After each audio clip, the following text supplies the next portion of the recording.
Hi, welcome to Asian private limited. आज की इस क्लास में हम ऑफ डिलीट टाइमर को डिस्कस करेंगे। प्रीवियस क्लास में हमने टी ऑन और T on with reset timer को पढ़ा था। आज की क्लास में हम टी ऑफ टाइमर को पढ़ेंगे। तो आइए स्टार्ट करते हैं। तो सबसे पहले हम इसमें से टी ऑन विद रिसेट को डिलीट कर देता हूँ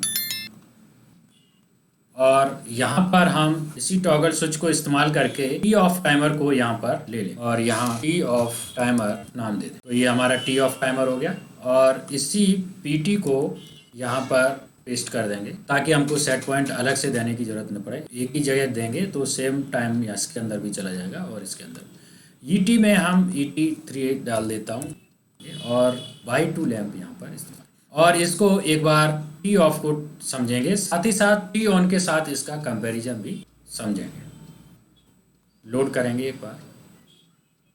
अभी टॉगल स्विच आपका ऑन है, इसको पहले एक बार ऑफ कर देते हैं।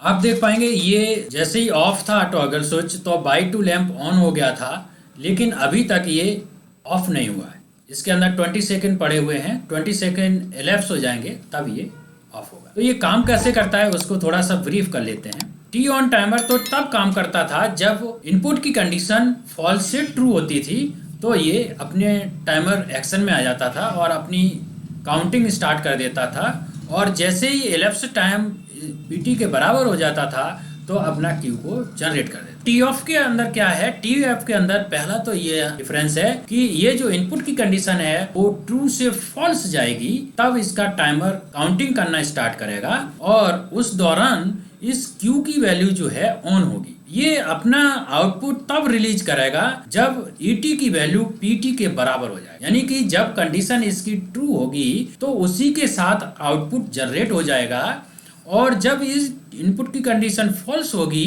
तो तुरंत फॉल्स आउटपुट इसका तुरंत फॉल्स नहीं होगा। वो आउटपुट ईटी की वैल्यू पीटी के बराबर हो जाएगी, यानी कि जो प्रीसेट टाइम दिया है उसके उतना टाइम लैप्स करके तब ये अपने क्यू को डीएक्टिवेट करेगा, यानी कि आउटपुट को डी एनर्जाइज करेगा। इसके अंदर क्या होता था, इसके अंदर दो डिफरेंस है। पहला डिफरेंस तो ये है कि जैसे ही इनपुट की कंडीशन ट्रू होती है तो तुरंत आउटपुट जनरेट नहीं होता है, यानी कि ऑन नहीं होता है। इसके अंदर जो भी प्रीसेट में टाइम दिया है उसको इलैप्स होने के बाद क्यू ऑन होता था। इसके अंदर क्या है, इसके अंदर जैसे ही कंडीशन ट्रू होगी तो आउटपुट तो ऑन हो जाएगा तुरंत, लेकिन जब इसे ऑफ करेंगे यानी कि ट्रू से फॉल्स करेंगे इनपुट की कंडीशन, तो इसका जो आउटपुट है वो तुरंत ऑफ नहीं होगा। इसके अंदर काउंटिंग स्टार्ट हो जाएगी और जब ईटी की वैल्यू पीटी के बराबर हो जाएगा तब ये अपने आउटपुट को डी एनर्जाइज करेगा, यानी कि दो इसमें डिफरेंस हो गए। पहले तो इनपुट की कंडीशन और दूसरा आउटपुट। तो यहाँ पर एक बार चेक कर लेते हैं। तो जैसे ही हम यहाँ पर टॉगल स्विच को ऑन करेंगे तो आप देख पाएंगे कि ये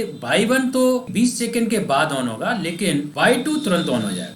आप देख पाएंगे जैसे मैं यहाँ पे कंडीशन को ट्रू किया, आप देख पाएंगे ये इसने Y2 तुरंत ऑन हो गया, यानी कि टी ऑफ टाइमर कैसे काम कर रहा है। जैसे ही इनपुट की कंडीशन ट्रू होगी ये अपने आउटपुट को जनरेट कर देगा और लैंप ऑन कर दिया। वहीं टी ऑन टाइमर क्या करेगा, उसमें डिले पूरा खत्म करने के बाद Y1 को ऑन किया। अब इसको ऑफ करके देखते हैं। ऑफ करने में क्या होगा, ऑफ करने में ये आउटपुट तुरंत ऑफ हो जाएगा, लेकिन ये वाला तुरंत ऑफ नहीं होगा। एक बार हम इसको करते हैं।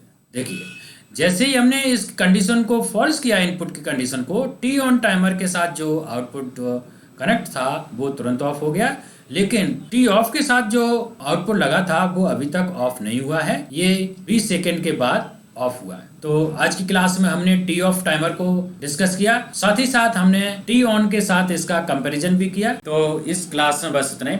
Thank you for watching this video. अगर आपको ये वीडियो पसंद आई तो लाइक करें, शेयर करें और अगर आपने अभी तक हमारे चैनल को सब्सक्राइब नहीं किया तो सब्सक्राइब कर लें, साथ ही साथ बेल आइकन को क्लिक कर लें ताकि हमारे लेटेस्ट वीडियो के अपडेट्स आपको टाइम से मिल सके।